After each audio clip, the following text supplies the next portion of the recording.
Good morning, Marijuana Nation. It's Friday, September 15th, 2017, and you're tuned in to episode 331 of Marijuana Today Daily. I'm your host, Shay Gunther, and I'll be walking you through today's marijuana news and headlines. As always, we have a full and busy day of cannabis news in our hands, so let's jump right into it. Our top story of the day is the big round of funding just raised by marijuana delivery startup Eaze, which just wrapped up a $27 million Series B round of financing.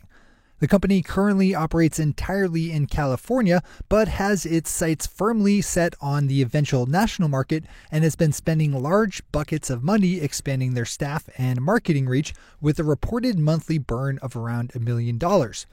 When asked about their spending, CEO Jim Patterson told TechCrunch, quote, "We are a tech startup. We're investing in growth. We're investing in money now in what's clearly going to be a very big market," unquote. Washington State is considering a plan to allow for the home grow of adult use marijuana. Currently, Washington is the only legal adult use state that bans home grow, though it does allow medical patients to cultivate a handful of plants at home.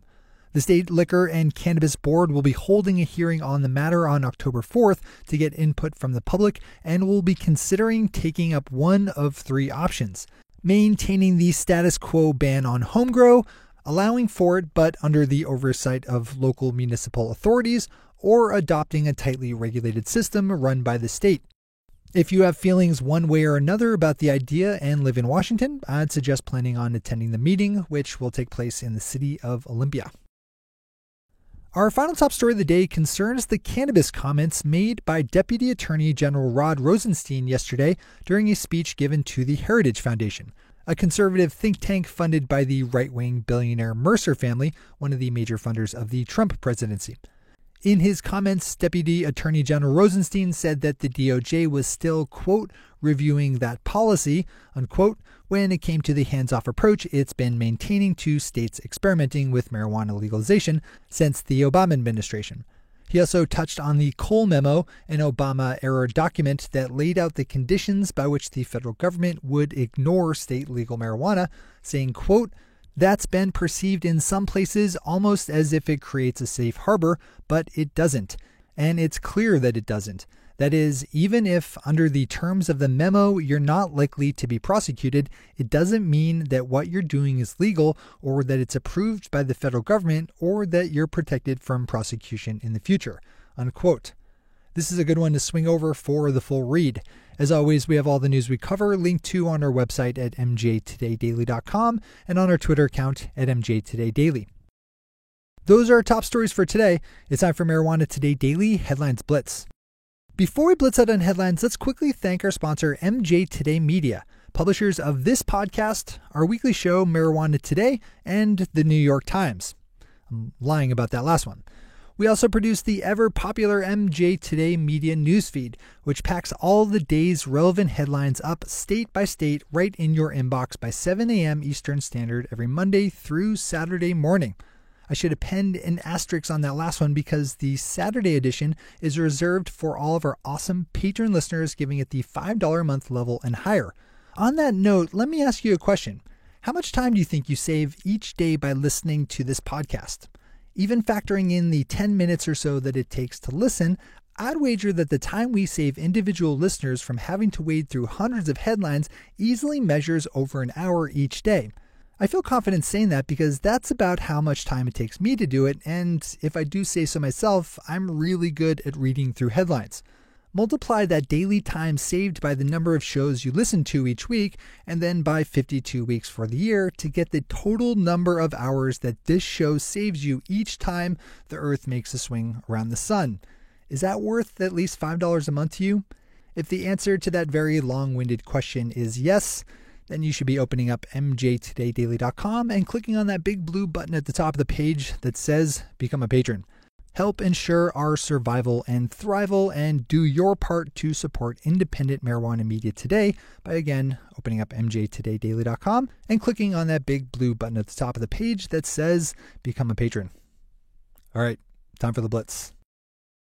The Miami Herald has a good story up that looks at how Florida's young medical marijuana industry fared in the wake of Hurricane Irma. In short, it came out of the storm a little battered, but not too bruised.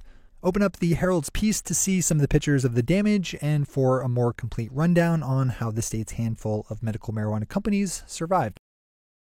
Colorado Governor John Hickenlooper is thought to be working on a plan to call state legislators back into special session to address a legislative and budgeting mistake that is slashing millions of dollars in marijuana tax funds from a number of Colorado public institutions, including the Denver Scientific and Cultural Facilities District, as well as the Regional Transportation District. We've covered this story in the past with a legislative slip-up in Senate Bill 267, precluding a large number of taxable districts from collecting the full measure of a 2.9% special tax enacted on adult use sales that started in July. Colorado Politics is reporting that a number of state lawmakers have been asked about their schedules in October by the governor's office. We'll be reporting back on this one as it evolves. Another story we reported on previously was the troubles pharmacies in Uruguay were having in keeping bank accounts after agreeing to participate in a government program selling legal adult use marijuana, with banks down in Uruguay being just as hesitant to work with legal marijuana as those here in the U.S. The AP is reporting that in response to the bank's actions, the Uruguay government would start setting up their own special marijuana dispensaries that will do business in all cash. One of the unforeseen problems poised to hit cross-border travelers between the United States and Canada in the next year or so is the issue of border guards banning entry into the U.S. to anyone admitting to having smoked marijuana. While this is certainly a problem now, it will become all the more acute once the entire nation of Canada is fully free to legally consume cannabis. With U.S. Customs slapping down a lifetime ban on any Canadian traveler copping to having gotten high in the past and doing the same to anyone caught lying about it, activists in Canada are encouraging federal lawmakers to address the issue with their American counterparts. Another good story to open up in full. Continuing on the theme of cannabis-inspired injustice, we have an important story in the Phoenix New-Times about a ban on medical marijuana users from becoming foster parents by the Arizona Department of Child Services. The story highlights one case in particular where a 16-year-old orphaned boy was denied placement in a foster home with a welcome and willing foster parent simply because that foster parent had a medical marijuana prescription. With thousands of foster kids in need of a good home in the state, and there being zero correlation between being a medical marijuana user and being unfit to parent, this is an obvious problem in need of a solution. Officials at the Bill and Hillary Clinton National Airport in Little Rock, Arkansas, are considering a plan to ban the use of medical marijuana by all its employees, even as the state starts to roll out a medical marijuana program. The proposed Measure Act 593 was sponsored by State Representative Carlton Wing and would designate all airport employees as having a, quote, safety-sensitive job, unquote, under a provision in the state's medical marijuana laws that allow for the carve-out. According to numbers from Health Canada, licensed medical marijuana providers are starting to stockpile marijuana ahead of next year's rollout of full nationwide adult use legalization. In all, the country's providers have a little over 55,000 pounds of cannabis flower stored up in aggregate and just under 15,000 pounds of concentrates. Our final story of the day is a long piece in the Los Angeles Daily News that looks at how ready the city of LA is for the rush of legal cannabis set to descend on the state on January 1st as Proposition 64 goes into effect. LA is considered one of the larger cannabis markets in the Golden State, and from the reporting in the Daily News, it sounds like the city might not be as prepared as it'd like, rules and regulations-wise. Those are headlines and news for the day.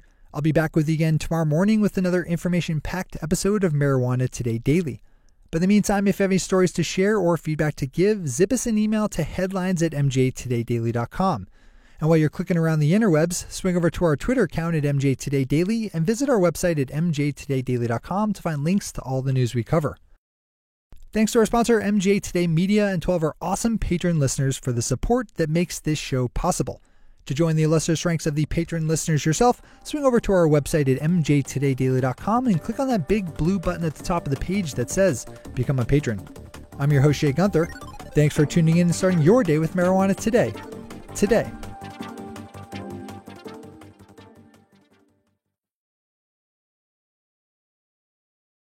One take, Shay. one take.